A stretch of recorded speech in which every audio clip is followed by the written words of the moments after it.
Hello, everybody. This is Mucky here from Mucky Hope Productions, and I'm so excited for you guys to sit back, relax, and enjoy the deep dive. Michelle and I had a huge blast having the opportunity to chat with Blanche about the highs and lows of her game because, boy, oh boy, did you go through some cheeky, naughty roller coasters during her time on the island. However, unfortunately, for the first half an hour, the audio from Blanche's end was quite staticky. It was kind of like a feedback that was sort of happening. There was a storm happening outside of Blanche's house at the time, and it just kind of messed up the audio. However, I managed to fix it for the second half, but I was unable to save it for the first half. So for the first half, you might hear some all the kind of amazing stuff that we would love to hear. But I promise you that the deep dive, the interview, everything Blanche had to say was chef's kiss. So apart from that one knockback, sit back, relax, and I'll catch you in the deep dive.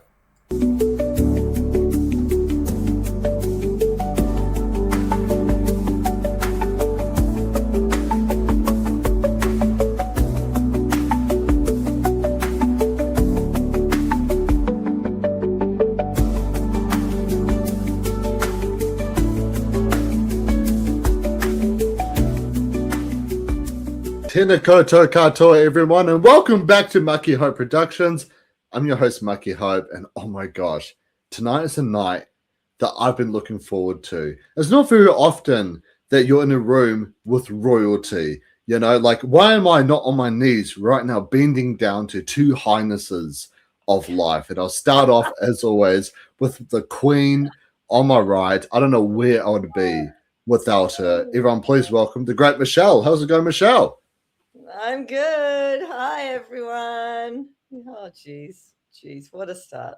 Yeah, what a start. But speaking of people that I will get on my knees for, you know, we are joined by another queen tonight, a royal highness, some would say, someone who I would die in a battlefield for. I would risk my life. I would be their shark bait. Everyone, please welcome the great, the royal, the highness. Everyone, please welcome. It's the phenomenal Blanche. How's it going, Blanche? What an intro! Oh my Lord! Wow, I think that's the best intro. But thank you for having me. I do appreciate it. Well, no, I feel like we should be thanking you for joining us, you know, because you are genuinely so incredible, Blanche, so amazing. Like, I don't know if you tuned into any of our recaps.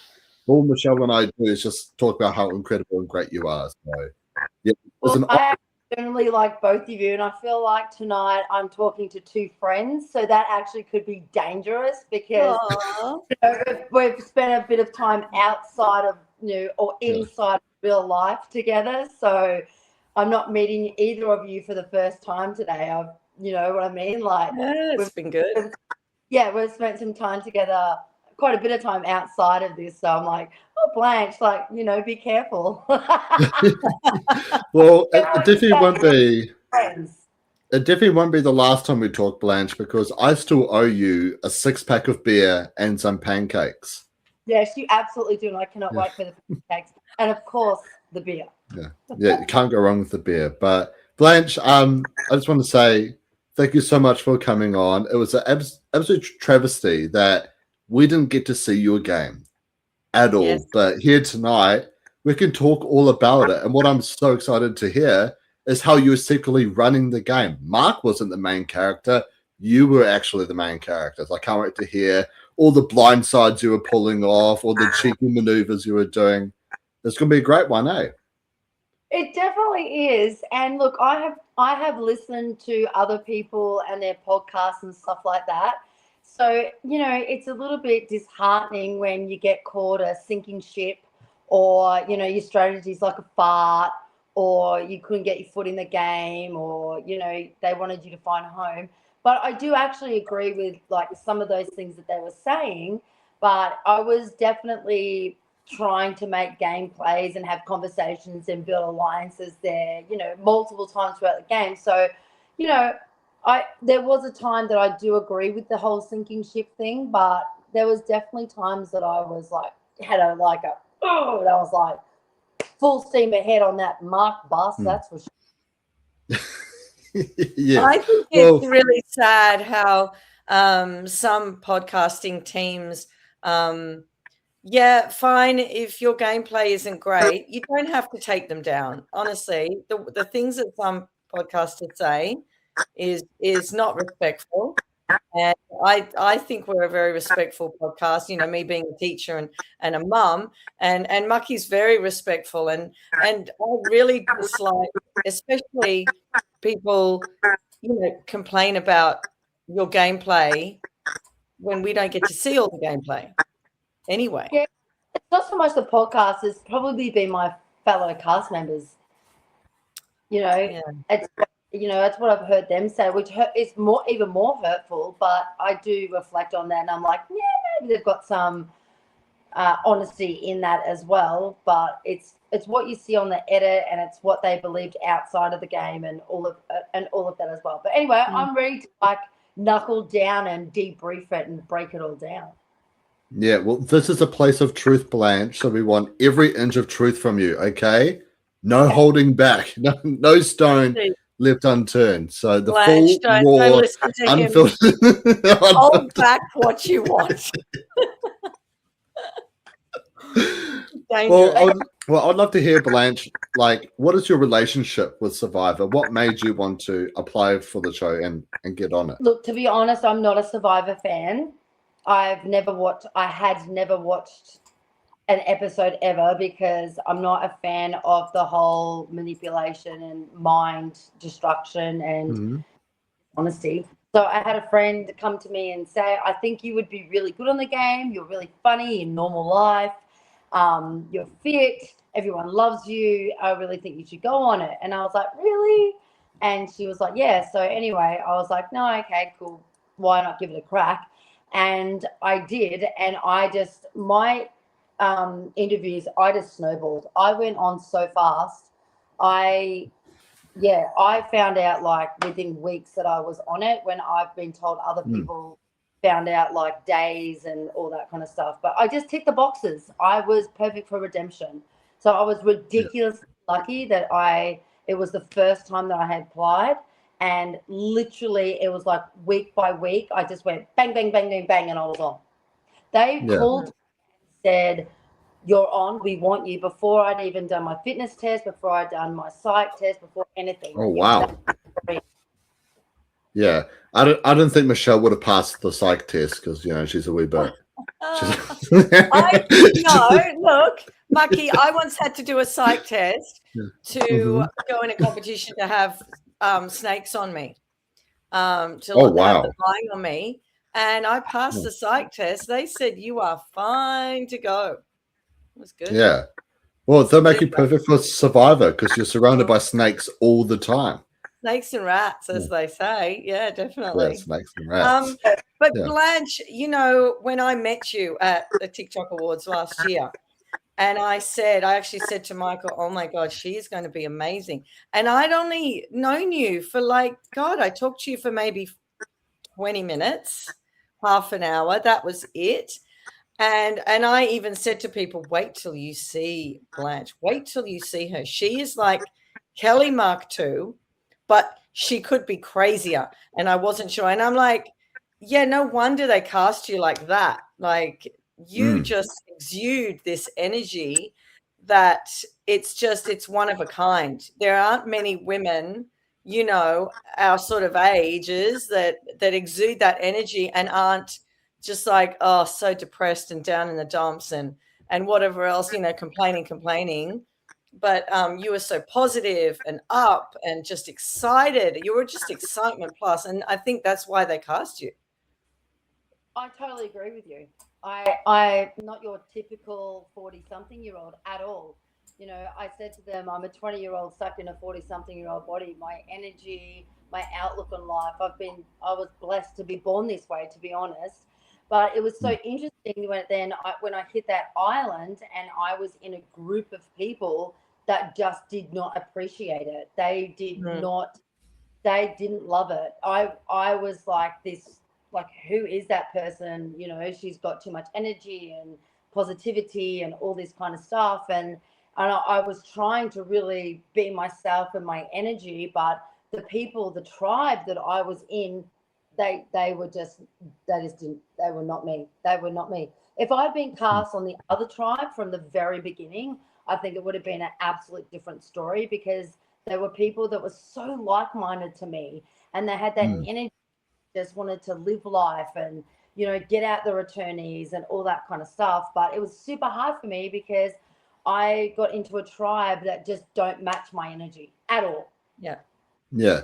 Well, I mean, just right before we do talk about your tribe, obviously the season theme is redemption, right? Yeah. And, you know, you've got previous players coming in to rewrite some wrongs, people from other, like, you know, TV series wanting to, like, you know, redeem their games. What was your personal redemption going into it? It may not have to be what was, like, shown on the show, but what was something about yourself or, like, about your life journey that you wanted to find redemption for, like, while on the island? You're asking that question because you would have no idea what my redemption is, because they didn't actually show it on the show. You know, like, what is Blanche's redemption? Blanche's redemption is that I went through an extremely messy divorce, and my ex-husband was a professional surfer. So my whole life, and we had been together since 16, and then he went into the professional surfing circuit. So I was always Palsy's wife. I didn't have a name. What was my name, right? So my whole life was, I was Palsy's wife. My children were Palsy's kids. And then going through the divorce and everything, I was like, I want to be Blanche. I have a name. And, you know, even when I divorced, Anthony is his name, I became Palsy's ex-wife. Oh, gosh. Wow. Yeah. I've never had a name. So I went on to Survivor to show everyone that I am Blanche and I have a name and I am going to shine like a disco ball, and that my 4 daughters' mum that may be recognized and is now for being Blanche's daughter, not just, you know, Anthony, the professional surfing daughter's son. So, yeah, they've always been known as his children, not mine. Yeah. And obviously there's a huge pressure. I think, Michael, she certainly made herself known now. And I think, you know, there aren't that many Blanches. And definitely a lot of people know you now and know you as Blanche and your girls. Yeah. I'd like to think so. Yeah. Yeah. I feel like my internet really didn't give me that chance to shine. Maybe the high leg kick, you know. Yes. David's face was like, he was so stunned. I did the high leg kick and I ran over, like, put my hand out to shake his hand, and he's just staring at me. I'm like, Dave, shake my hand. I said to my girls before I went in, I said, girls, I'm going to do a cartwheel and a few high leg kicks. And they're like, oh, my God, to show the cheerleader, because we're all cheerleaders. And I finally got it on that moment. And I was stoked. What position are you in, like, a cheerleading squad? I'm a base and a tumbler. So I'm the base. I'm the one that throws the flyers in the air. And I'm the one that does the tumbling across the floor, like the flick flacks and the back salts and all that stuff. I used to be a base for a cheerleading team. Yeah. You did cheerleading. Yeah, well, look, I only did it to impress a girl, all right, who was a flyer. So it was the only, like, you know, I don't want to make this RA team, but it was the only contact I had for a while was being a base and flyer. Oh, my God. Cheerleading is the best. And we need more men. We do. Yeah, especially if you have a crush on a cheerleader and she's a flyer. It's like, so good. As long as it's so good. The chicks. I'm telling you right now, if you're a heterosexual male and you want to get some chicks, go and be a cheerleader. They love it. Exactly. Wow. Exactly. And I would love to know, obviously your redemption story is to make a name for yourself, right? You know, you don't want to be Anthony's, like, ex-wife. You want to be Blanche. Did that affect how you were trying to play Survivor? Were you like, I'm Blanche, this is what I'm doing, making a name for yourself? Like, did that affect how you played the game, or do you think it didn't really have too much effect? It didn't really have too much effect that I was thinking of him in the moment. I was more thinking that I just want to be me and I want to show the world who I am. That I'm this very energetic 40-something-year-old who has 4 children. And it kind of became down the road of, I want to show 40-something women that have children that life's not over. You can be happy, have kids, and go out and do Survivor and run through these challenges and all of that kind of stuff. So it became more of a role model than more of redemption for me. Yeah. Well, I mean, let's start off. You're at the beach. You see all these returning players. What's going through your head when you're seeing like 4 different returning players? I only knew 3 of them because I'd only binge watched a couple before I went in. And first I was like, oh, Simon, good eye candy, to be honest. And then I was like, she's sweet, but innocent. And Harry, I just really wanted to get to know Harry as well because I thought he seemed like a really nice guy. But at the same time, I felt absolutely ripped off that there were a few returnees that were going in. I was hoping for a complete newbie season, to be honest. Yes, and I think a lot of people were thinking it was going to be a newbie season.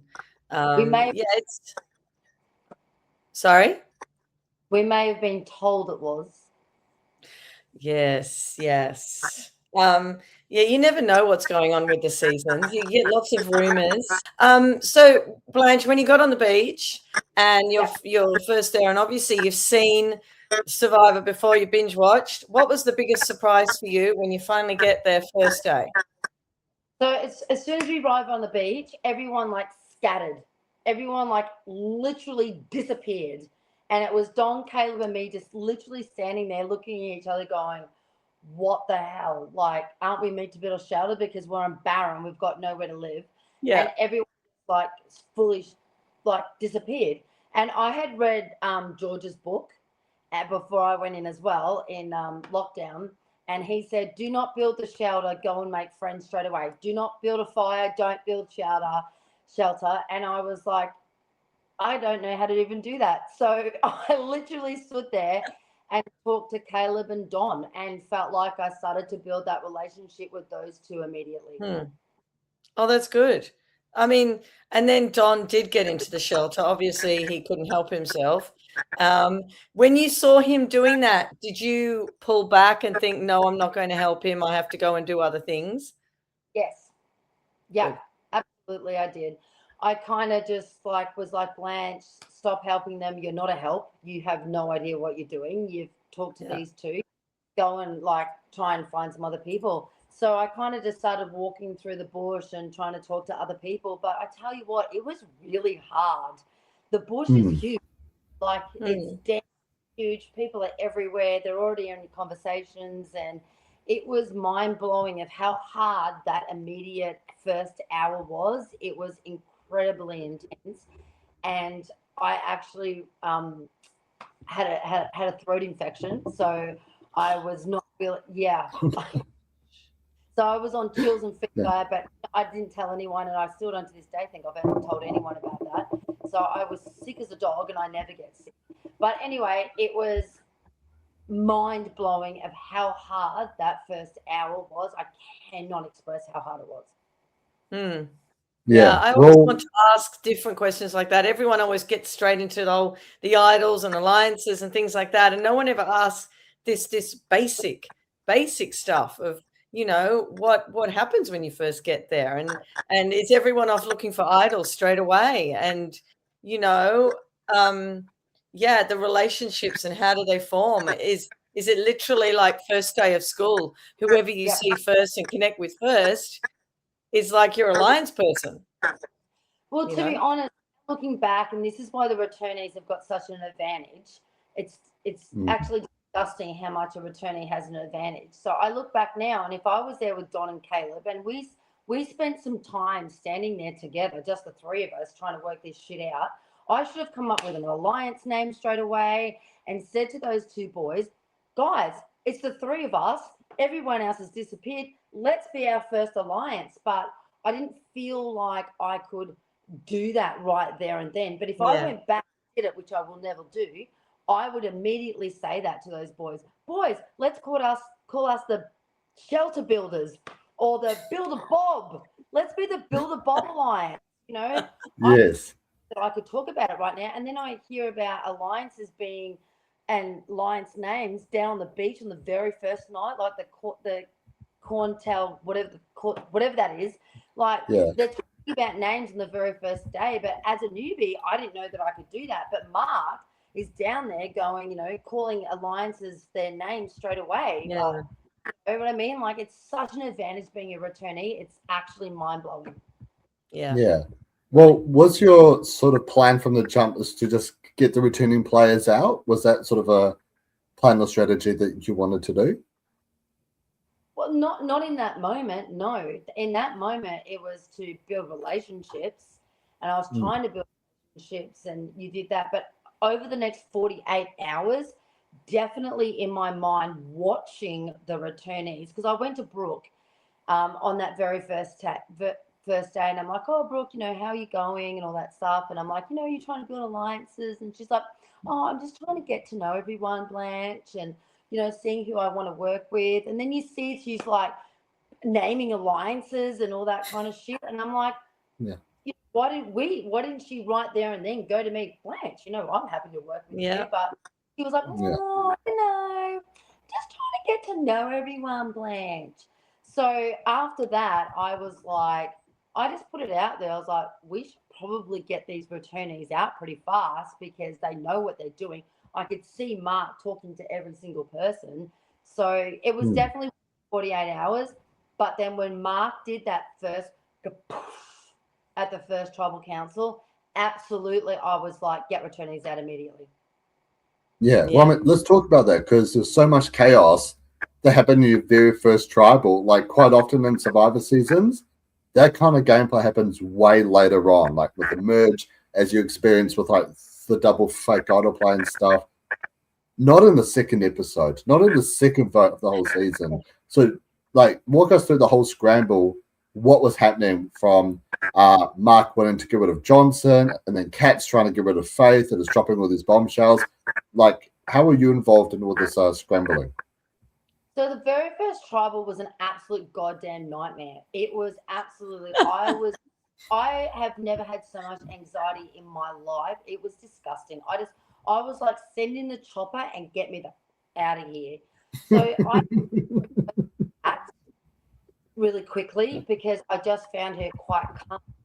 And anyway, in that tribal scramble, I was talking to Kat and Keely, and I said, Kat, we're definitely really connected over the last 48 hours because it was on day 3. And I said, I feel like we're becoming a bit of a ride and die, all this kind of stuff. And that was in front of Keely. So then she walked away, Keely walked away, and Kat was like, don't you ever call me a ride or die in front of anyone ever again. You just put a target on our back. And as a newbie, I was like, holy shit, sorry, I didn't mean to do that, like far out. So I actually like felt sick in my stomach. And then so Kat in that first tribal strat chat, whatever you want to call it, she was like running around like boom, boom, boom, boom. And I'm thinking, you're meant to be my calm. And she was like, I've got to go talk to this person and talk to that person, and literally running around like a tooks with her head cut off. But I was like trying to stay tight with her. And then I was standing with Kat, Ben, and Johnson, and I was like, I just threw it out there. I was like, why did us all newbies just get a returnee out tonight? Mate, it was like I asked for a leg and a kidney and probably right arm. It was like the worst thing I ever did. Kat was like, oh, maybe you're a little bit off. Ben was like, oh my God, no. Johnson was like, maybe Blanche, maybe we could do that. But then Johnson went straight to Mark and told Mark, Blanche is throwing your name out. And that was my death straight from day 3. Yeah. Well, the vote is coming out. You've just announced that Kat is your ride or die, and you see Kat get voted out. What is your feeling heading back to camp that night, saying that you're calm, a little bit chaotic, ride or die has just been taken out? It wasn't so much about Kat, it was about what Mark did. So I believed that I had built a really amazing was building a really good relationship with Tez. And I knew Tez was saying that he was with Brooke and Mark and that, but he and I were having some really good conversations. So I believed that he was with me. I believed Caleb was with me as well, even though I definitely brought it up with him and said to him, I can see that you're doing a double agent thing, and that's hurting my feelings, because at this stage we were being pretzels. And I just said to him, if you're going to be a double agent, then you need to come and talk to me about those other conversations that's happening here. So I had built these other relationships. So then we went to that actual tribal council, and Mark like pops up his six and says to David, this is my tribe. This is my six. These are my people. And there's 5 of us sitting down. So we're completely ostracized, like you're in high school, like you're peasants. Faith wants to call us parasites, whatever she called us. So after that actual original first tribal council, Johnson and I, we go back and we're like, that was very uncool. And I've got Tez and Caleb looking at me like, oh my God, what's happening here? I'm thinking, aren't we working together? And now you're working with him. Honestly, it was an absolute shit show after that first tribal. Yeah. Well, because you guys don't go to tribal for a very long time as well. So what was some of like, were there any like sort of dramas that sort of happening? Obviously, we see a lot of tension between Mark and Johnson. How were you reacting to what Mark was doing, what Faith and Keely were all up to, and all the different like dramas and scrambles that was always happening? So after that, Johnson and I were like definitely like, okay, let's rally the newbies. And honestly, everyone was very taken back. Even Brooke came and had a conversation with me, and she was like, Blanche, that was very not cool of what Mark did, and I'm not down for that, and I don't want that to happen again. Like, it was very abrupt. And I was like, okay, cool. I believed Brooke in that moment. So from moving on from there, it was all about making sure that us newbies were tight and that we were going to get Mark out. And if we went to tribal council the very next time, I believe that us newbies would have got Mark out. Honestly, I truly do. But then we won immunity challenge after immunity challenge after immunity challenge. So it eventually got to too close to what we thought was, everyone's counting the days. And they're like, no, it's close to tribal swap now, Blanche, where you don't want to get voted out. Because Mark had weaved his web into everyone and put self-doubt into everyone, and it made everyone feel like they were his best friend.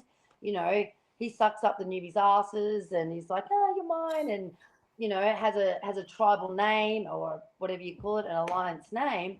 So by the time you get into there, you're into day 12. So you got to remember this, is you're almost in there 2 weeks by the time we've gone to another tribal council. So everyone is shit scared of voting Mark in that time, because they just want to make tribal swap.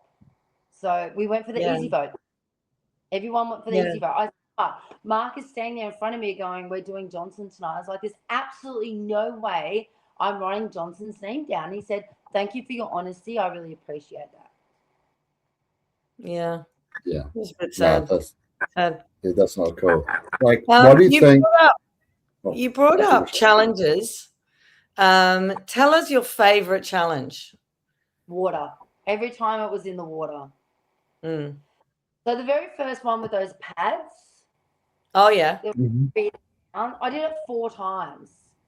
4 times. Really? I was the only person that did it 4 times. And you saw, 10 seconds of it?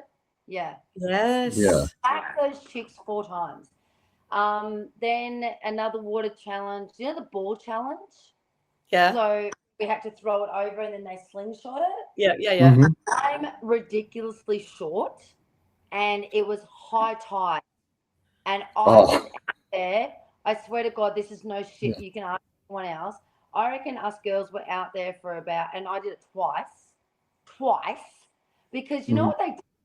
They did boy on boy, girl on girl, boy and girl, and then instead of going back to a boy on boy, they did a girl. Yeah, they should have done a boy on boy. Anyway, so I went back out with another person. I can't remember who it was. Anyway, so the high tides rider, and I'm with the giraffes, Lyndall and Arsha. Anyway, that was phenomenal. That I feel like I did exceptionally well in that, but we still lost. I had Ben barking at me. then any of the water challenges, because I could swim fast. I'm a water baby, but yeah. Yeah, and I think looking at you, and not that you're muscly or anything, but I think a woman of a certain age going against a 20-something, I think the older woman a lot of the time will win, because you bring in this vengeance and anger that you have for other things, and you can bring it down on the younger people a lot more. I just find that with women. I just had to do a tug of war. I was testing out challenges for Canberra Survivor, and I was doing tug of war, and it was girl on girl, and she was 20 something, late 20s. And I thought, well, I'm just going to use my brain. I'm just going to pull really hard, but then I'm just going to release, and then she fell off. But just the, I don't know. I just loved watching you in challenges, because you had this drive to just win. And you weren't out there, just to pick the daisies. You were there to like actually compete. Age thing, Michelle, I actually think that is a muscle thing, and it's definitely because of my fitness and my competitiveness, and the other girls weren't so athletic, and to be honest, you don't really have to be that athletic to be on Survivor. You just got to be a liar, manipulator, and not really have a heart. But other than that, in the you got to be heartless. So for me, in the challenges, it was definitely my time to shine. Like, I could show my 4 daughters that, in your 40s, you can still be strong, athletic. You can power over these 30-year-olds, that, youth doesn't mean that you're going to be fitter, stronger, and all the rest of it. So it was my Blanche, something I'd love to ask you. Who is your most formidable opponent? You're out there 4 times with the pads, twice with like the soccer challenge. Who were some of the chicks on the other side that you're heavily brawling with? I would have to say it was Arsha. Arsha was definitely my fitness component out of all of them. Paula also, she was really strong and very fit. But yeah, Arsha and Paula were my fitness components on the other side. Blanche, you lose your ride or die cat, and then you lose your next closest ally in Johnson. How is that feeling for you, watching Johnson get his torch snuff and coming back to camp? I'm starting to feel slightly defeated, because Kat and then Johnson, definitely I was like, these are people that I was really starting to like bond with. So it just made me go, okay, who's next? But I went into the game knowing I needed a BFF boy. I wanted a BFF boy and a BFF girl that I could really work with. I wanted to be a ride and die. I wanted to have that honesty with. And Kat and Johnson being those first 2 organically that were those people, and got the first 2 voted out, I was like, oh my God, looking for it. And then Caleb, of course, became, for me, my BFF boy organically. And then it was definitely Sally who became my BFF girl for me. Well, I mean, some hope has finally arrived. The sun is shining down on you because it's tribe swap, and you get swapped into a majority of people from Original Bounty alongside with Brooke and Mr. Ben. What's your thoughts and feelings on seeing everyone from your old tribe on the other side, and it's just you, Brooke, and Ben?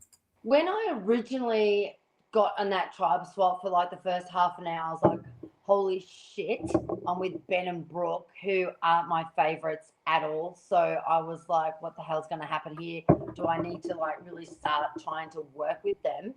But as soon as I hit the beach and I was with Ash, Lottie and Cam, it all washed away. Like within 30 seconds, I had found my people and I was absolutely in heaven, and we just bonded immediately, and I knew that I could have some kind of go in the game, like some kind of influence in the game. It was like, I was like, let's do this, let's play. I was so excited to play the game and be with people that wanted to play the game. I get called that, I was the most least strategic and all this other shit. But then I get onto that side, and then bloody Asha gets voted out, and yeah. Anyway, I felt like I was the worst good luck charm because every single person I became close to kept getting voted out, and it was tough. It was really tough. Yeah. Well, I mean, one thing I'd love to chat to you about. So you do this one-on-one reward challenge with Faith as the carrot in the box, and you win some really gorgeous sandwiches. And what's so funny was seeing your reaction that you thought you actually won the prize. It was so funny. Yeah. And how was it seeing the idol clue was in the sandwich? So Faith was ridiculously rude to me on that buff game, and she dug her Okay. own grave on that buff game, and you don't see that on TV. After that, both tribes were like, "This chick is got to go," because she was that rude to me. It was retarded. So when I lift Oh. that box and I'm like, "It's a peanut butter sandwich and a glass of milk," I'm like, "Yes, I've won." And then she lifts it, and I'm like, "I'd rather the peanut butter sandwich and a glass of milk." Anyway, I go back and then I'm munching on it and I literally see it. And I was like, I moved that scroll to my bikinis in like 1.3 seconds. I was like, yes, Mm. I got it. And Faith didn't. It was the best day ever. Yeah. Well, you come back to camp. And it was so funny because you're trying to find the idol and you're like, shit, I can't see. As you're wearing your glasses. And I think every Cameron is like, why is Blanche wearing glasses? Yeah. Yeah. Because I got told I wasn't allowed to wear my glasses because they like reflect. But at this stage, my right eye blown up like a baseball because I wear contacts and I'm putting my contacts in and out with dirt. So I'm like, Ow. yeah, yeah, literally the docs are like flushing my eye out with water because my eye was so swollen, and I only have vision out my right eye. I don't really see out my left eye. So I'm trying to find this idol with one eye. So then I've got to put my glasses on, and everyone's like, "Why is Blanche got her glasses on?" And I'm like digging in the back of the freaking shelter, and I'm extremely short. They didn't show that either. So I'm like, I cannot find this friggin' idol. I knew it was in the shelter from the clue. So I'm like, I'm short and blind. So, and I love Ash, and I knew I had to go to her. And she's tall and got great eyesight. And she literally found it within 30 seconds, like 30 seconds. Did you think that you needed it for the next tribal that was going to happen in, your tribe? So this is where coming in as a returnee is the beneficial. So her and I talk about getting it into my bag, and we just don't. We have to go off to do the challenge, and then we come back from the challenge, and it's just, look, if I ever went on, which I wouldn't, I would have had that idol back into my hands within, like, I would have said to her, let's go. I wouldn't have given a shit if anyone saw it because that can change the game as well, right? But that was just a massive rookie mistake. Then we go to the tribal council. Now, if I was a returnee, when Brooke pulled out that idol, I said inside my head, she doesn't want Ben to go home. What the hell is happening right now? So in a returnee, I would have gone, David, wait, stop. I need to talk to my crew. I would have got Lottie, Cam, and Ash up and gone, okay, there's no way Ben's going home because he's in this crew over here. So who are we going to use? We've got an idol. I would have told them. And I would have used it for Lottie or Ash. I don't know which one of them I would have used it for, but no, I wouldn't have used it for me and Cam. But I knew that they were coming for one of those two because they constantly talked about them being the leader of the pack. But in that particular moment, being someone completely new to the game, has no idea what she's doing, and everything happens extremely fast. Like it's like boom, boom, boom. When you're sitting there, you're watching it and you're like, it's slow motion. No, it's not slow motion. It is so fast. So my brain's like, okay, she's got an idol, and boom, there she goes out the door with my idol. I know your face.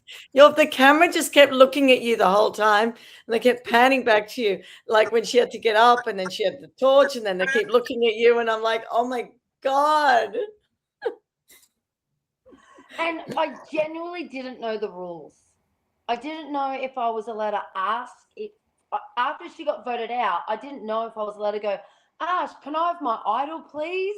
I didn't know that, so I didn't ask, because then I'm like, I don't want everyone to know that I've got an idol. But in reflection, who cares if everyone knows you've got an idol? Anyway, like, that's a newbie. That is a newbie versus a returnee. Yeah. That's why it's dangerous. Yeah, totally. Yeah, and how was it seeing the votes for Asha come out? You are fully aware that Asha has got your idol in her bag, and you're seeing Asha get voted out. Like, what is going through your head in that moment? Is this really happening? Is this happening? But it was almost like, what can I do? Okay, like panic, pure panic. And what can I do right now? I had no idea what I could actually do. I had no idea.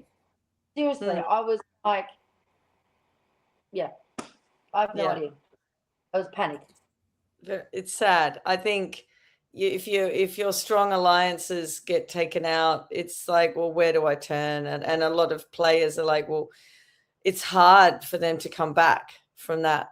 You've got to work so hard. You've got to have a magnificent social game. But I mean, I've heard from a lot of sources that your social game was very strong.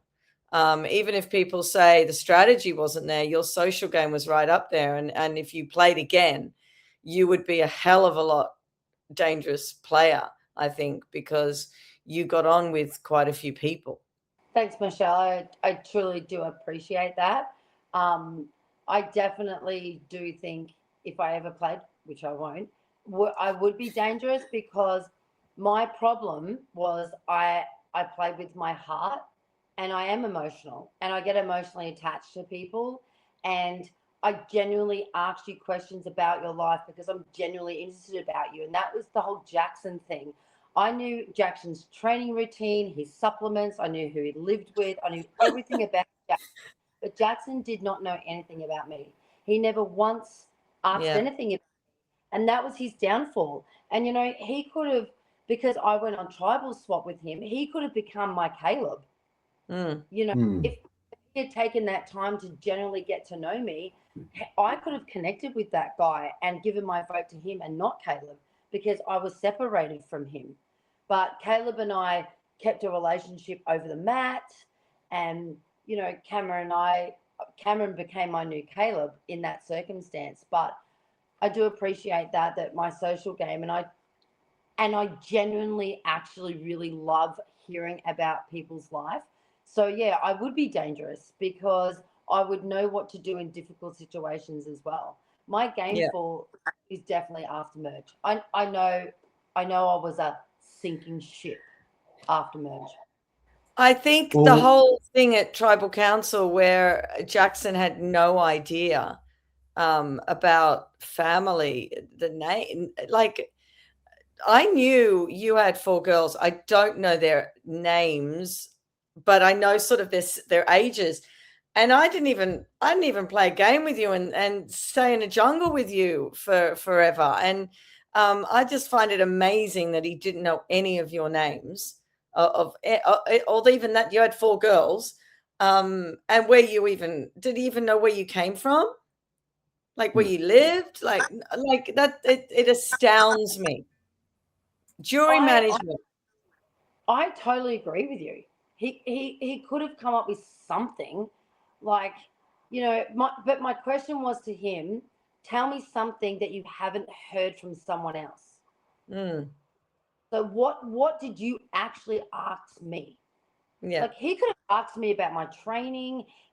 Everyone knew I was a cheerleader. In that moment, he could have flapped off anything really about the 4 girls and we all cheerleading, and I surf, and I'm from the Gold Coast. I wore a Gold Coast hat. But he genuinely was not interested in me at all. Yeah. And I don't know if that is an age gap thing. He's 40-something. He was like, yeah, she's an old girl. I don't really need to get to know her.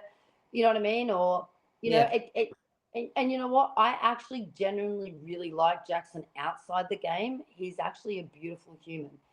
But inside the game, that was his detriment. And the biggest thing for me, his master's is in human behavior. Wow. And I said that. I was like, dude, this is even worse. Your master's in human behavior, and you didn't even want to get to know me. I tried on the beach with you. I could tell you everything about you. And we spent how many days in tribal swap together? But Jackson is actually a really nice person. I genuinely really like him outside the game, but inside the game, he couldn't have given a shit about me. So who are your favorites? Who will you stay in touch with, do you think, for the next 20 years? Like, who is great for you? You're asking me all the hard questions, Michelle. Well, I'm asking questions that the normal podcasters don't ask, because the normal podcasters, like, sorry, Mucky, yeah, you'll want to know about alliances. You want to know about how they're feeling after tribe swap. I want to know these unusual things. I love that you want to actually know those questions, because it's outside the game that's the mind fuck. Excuse my friends, put a bip there. Because you think that you build these amazing relationships inside that game, and when you're a person that comes from heart, you're generally you're asking questions and building these relationships. And that's why I was so hurt that Cameron put my name down, because he and I had so many conversations, like private conversations and personal conversations. I built that relationship with him. I could not believe that he would actually write my name down. And I know they didn't think I was going out that night. And I know that I was a strategic fart and a sinking ship and all that shit. So anyway, so outside the game, absolutely Tez. Tez and I are BFFs for life, 100%. We are absolute forever and ever and ever. He and I will be in contact. I love that man. I genuinely love that man with my whole heart. He has been tearing up.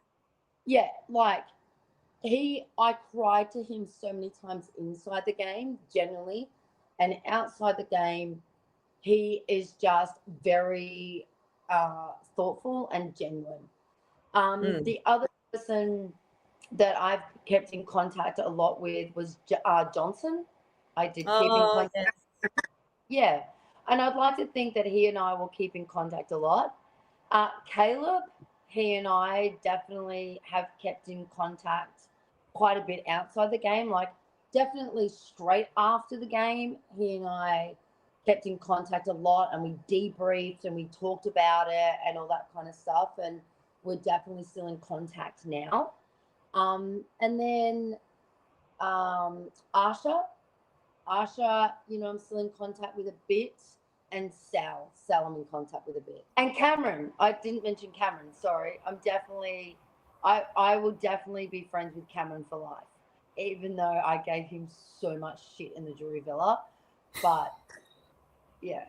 I find that really interesting, Blanche, your group that you've mentioned there, because I found as a fan, and generally, in the community, that those people that you've actually said have been very welcoming to fans, aside from Simon, who's just like this otherworldly being with fans. But all of them are very kind, and they're very welcoming, and they'll sit down for a chat. And I know Mucky will agree with me that quite a few of who you said are just really nice, beautiful people. Yeah. Well, I was going to say this one thing, Blanche. You say how you love to get to know people and everything about them, but every time I mention chocolate milk to you, you almost want to murder me. So, you say you've got like this great social game, but whenever I tell you about a genuine love and passion of mine, you just want to murder me. She's caring for you, Mucky. It's a 4.5 health star rating. Give Blanche 5+ her voice. a day. Give Blanche her voice.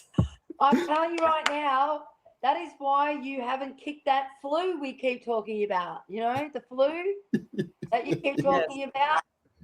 That's why. It's something else, I reckon. It's something else. No. And you can shove your stars up your clacker, because I'm telling you right now, drinking milk is the enemy. No, I think that's something else. I don't know if we be friends anymore. Oh my God. I heard, I know, Blanche, you have to leave soon to do some work, but I heard that on the island you gave people massages. Is that true? Yes. So every afternoon I had Blanche's Rehabilitation Centre opened. I massaged them, I stretched them, I did acupressure points on them because I couldn't do needles, of course. Wow. I was looking after everyone's physiques, and you never saw it.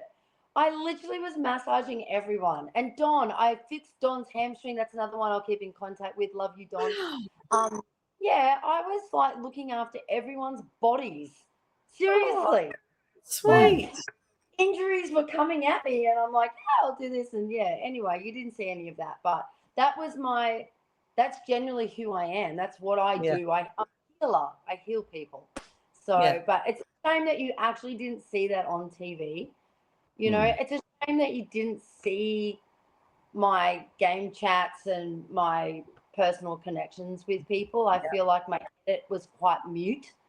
But, you know, I definitely had some friendships out there, and I definitely had some fun. I really did.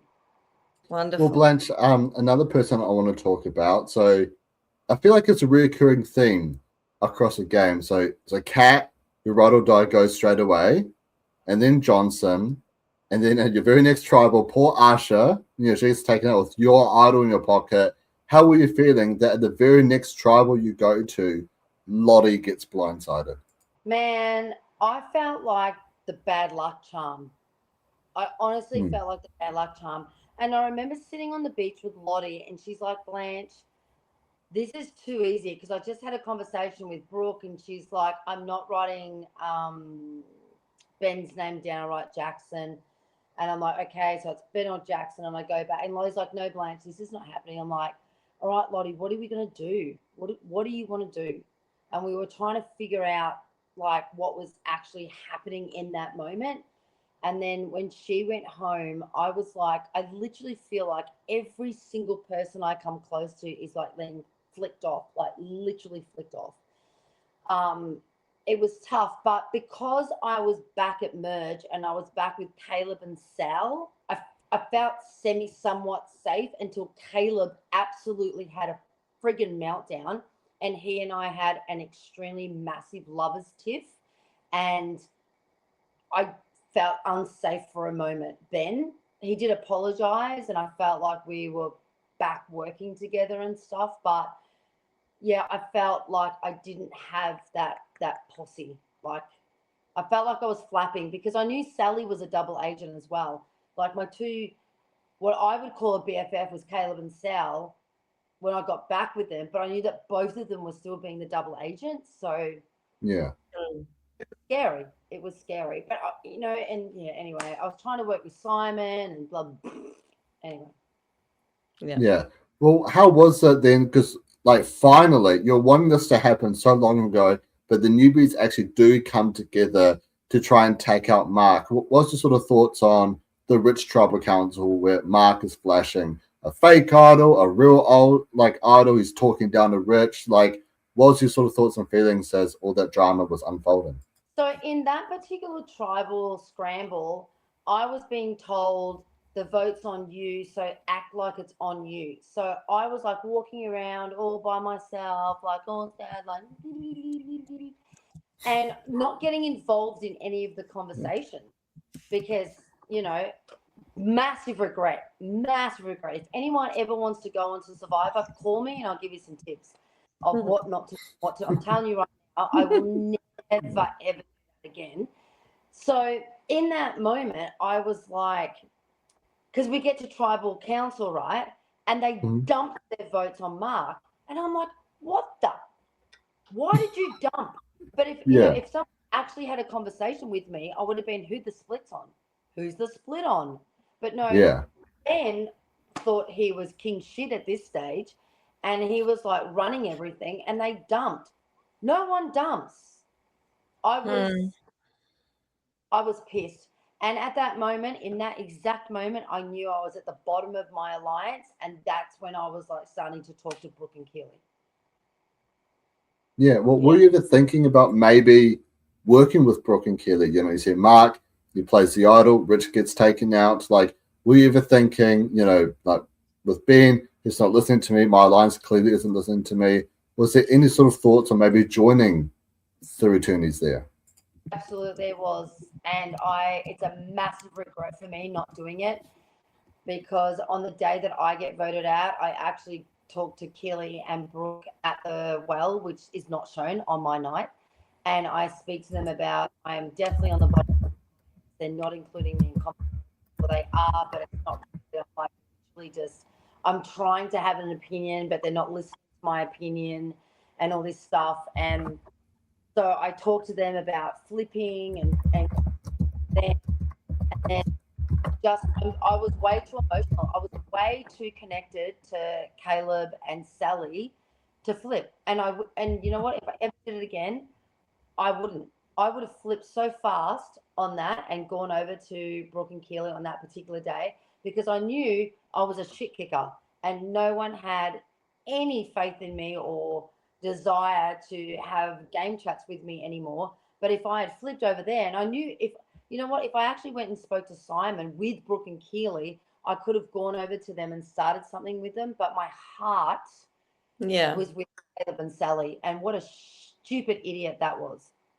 No, because you've got to go with who you feel like you're the most connected to, and that you felt connected to them, and so it's hard to break away from that connection, especially in a game like Survivor, because you're thinking, well, am I putting myself in the deep end if I go with someone else, and is that person going to tell these other people who I feel comfortable with, and then it all gets blown up anyway. So it's hard. I mean, you're in between a rock and a hard place.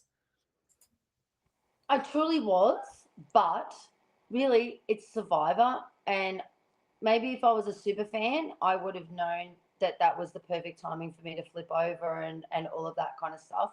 But in that, when we were having tribal scrambles and stuff, Sally literally was the only person that spoke to me for 13 seconds, not 30 seconds. Caleb never came and spoke to me. No one else came and spoke to me. So why was I so committed to that person when they couldn't have given a shit about me? They weren't coming having those conversations with me at all. Even though they didn't vote for me on the night, it's like I look back now and I think, why the fuck did you stick by them when they couldn't even have a frigging conversation with you, Blanche? Like, yeah. I'm such a loyal person and I believed in them so much that I didn't flip. But if I ever did it again, which I won't, I would advise someone to absolutely flip on that. On that, that was the perfect night for me to go to Cy and Brooke and Keely and go, you know what? It's time for me to come over to you guys, because those guys don't give a shit about me. They truly didn't. 100%. And like Blanche, I just want to say that I think you are incredibly intelligent as well. So it really is sad to see that, all these people aren't even coming to you like, hey, Blanche, what do you think we should do and stuff, or running through numbers with you. Because in our very small, brief time together at Richard's watch party, when we both had far too much to drink, and even, eating pancakes together, like just talking to you just about like people and life and stuff, you truly do have so much wisdom. You understand who people are, how they work and stuff. And I feel like you really would be a force of nature in a social strategy show, because you'd be able to read and understand things just like that. I mean, how did you feel when you were voted out? Did you feel like, what did you feel towards your tribe mates when you were finally voted out? So straight away, I didn't know who voted for me, of course. And all I remember was Caleb hugging me really weirdly. Like, for someone who'd been curled up with me every single night, wrapped around me, he like gave me that one arm like hug with a tap. And I'm like, my heart was like destroyed. I was like, voted for me. And then you go back to the villa and Mark's like, oh yeah, and he was like, Sally definitely flipped on you. It was definitely Sally. And I'm like, and she was my other person. And I'm like bawling, thinking, how could she do that to me because I'm so devoted? Oh my God, I get so upset. And yeah, he didn't help the situation. And it was, and I'm thinking, so Caleb has flipped on me, Sal's flipped on me. I was literally heartbroken. I would have done anything for those two and Cam. Anything. Like literally anything. So then the next day, it was literally the next day that Ben gets voted out, and I'm sitting there and he goes, oh yeah, it was me, Jackson and Cam. I was like, oh my God, thank God it wasn't Sally and Caleb. And I'm so sorry for all those things I said to Mark about you two.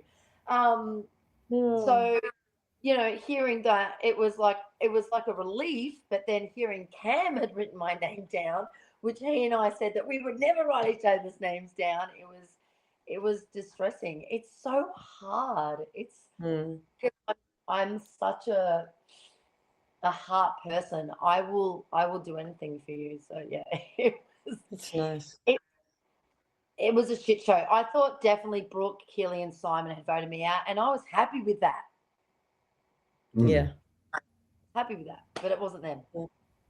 And how was your time at the jury villa as well? After, like, obviously you're there with Mark, then Ben joins you, and then Simon eventually joins, and Cam. Like, how was the spending time with everyone at the jury, where you're no longer having to strategize and lie and manipulate each other? I had the best time in jury villa. Honestly, I truly did. Look, I gave Cam some really big words when he first came out, and then I remember, like, I absolutely annihilated that man, and he was so apologetic, everything. And then I remember going to bed that night going, okay, Blanche, you have two choices. You're going to wake up tomorrow and you're going to make everyone's life hell in jury villa because you're going to hate on Cam, or you can just let that shit go and have the best time. And I'd let that shit go. And honestly, I had the best time. I had Sai cooking me breakfast every morning. The hot dog was cooking me these beautiful scrambled egg bacon things on friggin' scones. And then I had Mark cooking me dinner at night. And we were like, honestly, I was training with Ben at the gym. Mark was coming to the gym. I truly had the best time. I let it all go. I did. I let it go. That's good. Yeah. That's good. And what was your view as a jury member watching all the game unfold? It was so cool. It was actually really cool being in the jury, watching them and seeing the dynamics and, you know, watching their facial reactions to each other or to us.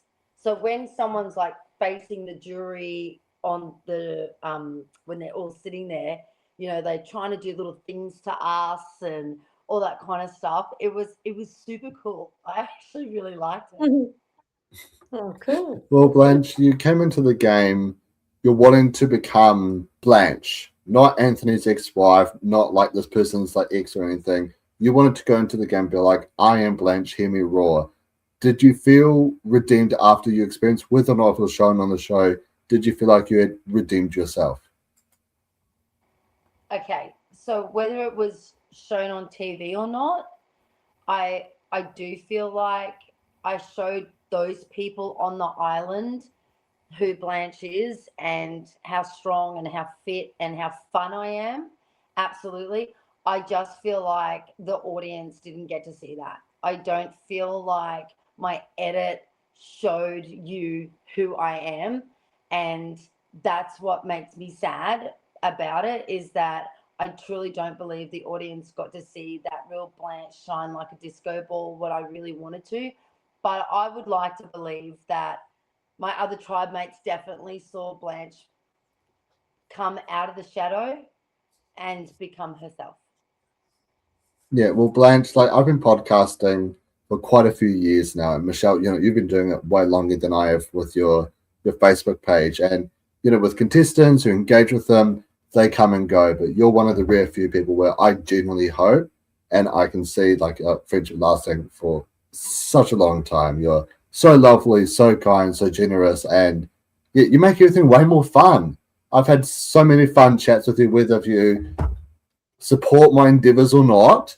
I always have so much respect and love for you, Blanche, and you're a real hoot. Oh my God, Michael, thank you. You're going to make me cry. I genuinely love that because we have, had some really good chats in human form, not just over the screen. And you are a beautiful soul. So I genuinely appreciate that you saying those words about me. I truly do. So thank you. Well, it takes one to know one. You're more beautiful than I am, Blanche. So. Oh dear! I wish I'd known you when I was in Queensland because you live so close to Robina, and I used to be at Robina, like that shopping mall, like so often. You live in a really lovely part of the world, and I understand. The storm at the beginning of this. We just had a storm here, but I remember the Surfers Paradise storms were like one of a kind. Those things, and yeah, lovely part of the world. Oh, we definitely would have chewed the fat, Michelle, 100%. Yeah, well, especially after some beers and pancakes. Pancakes. Yeah. That and the pancakes. Well, thank you for joining us. Yeah, I was going to say, Blanche, thank you so much for joining us. It's been really amazing to chat to. And please share, where can people find you? Are you heading up the grams? You're on the TikToks? Like, where can people find you to see what you're doing in life? So it's Acupuncture by Blanche on Instagram and TikTok. And I have a website, but that's not interesting. So yeah, so go to my Instagram and my TikTok. Yeah. Great. Well, I'll make sure to link it in the description of the video down below. But if you're new to the channel, smash that subscribe button. Subscribe for cheeky, naughty times. Blanche, I know you're a very cheeky, naughty person. What is one thing you got up to on the island that was very cheeky and or naughty? It can be as cheeky as starting an OnlyFans or as naughty as wearing Thursday socks on a Friday. I kiss Caleb. Really? With you're like brush your teeth, you're living in dirt and sand. Why would you kiss someone? You do not need to go into details. It's fine. That's it. We heard it. Okay, fine. How about you, Michelle? What's something cheeky and naughty you've been up to recently? Well, I went on a bar crawl on a Tuesday night last night, so that's just not generally done. On a school night? A school night. I know. But on a school night? But the friends I had to go with, one of them, their Sunday night is like their Tuesday is like their Saturday, Sunday night. So I had to go and oh God, yes, it was fun. It was hard at work today. I love that. I love partying on a school night. It makes it way more fun. Or a little bit naughty. Interesting. Yeah, very, very naughty. Well, something cheeky we do have coming up. So by the time this comes out, the Tears podcast sort of uploaded. Same with the Eliza deep dive that's going to be uploaded too. And Michelle, Australian Survivor Memes, and I all got together to talk about what we hope to see in the future of Australian Survivor, what we think is going to come, and something naughty I've been up to. I shared this with Eliza, but I'll share it here. So the other day at work, guys, I had someone who was really annoying. Like, he came up to me, he's like, "Oi, how do you get out?" Because in one of my jobs, it's like a mall and it's like kind of abandoned. So it's very hard to see everything, right? Or like nowhere to go. But since he was so rude to me and I didn't like the way he asked, I gave him the wrong directions. So I told him he had to go like up a floor, down the stairs, over here. And he was just walking around in circles. And I absolutely loved it. Cool. He deserved it. I love that. All right. Exactly. Yeah. But yeah, that is the end of... So what's that, Blanche? You're messing with melons. Yeah, exactly. Exactly. I love it. But that is the end of our podcast. Blanche, thank you so much for coming on. Michelle, you're a superstar. As always, I've been your host, Mucky Hope, Kakita Anoa, and we'll catch you all in the next one. Take it easy, guys. Ciao.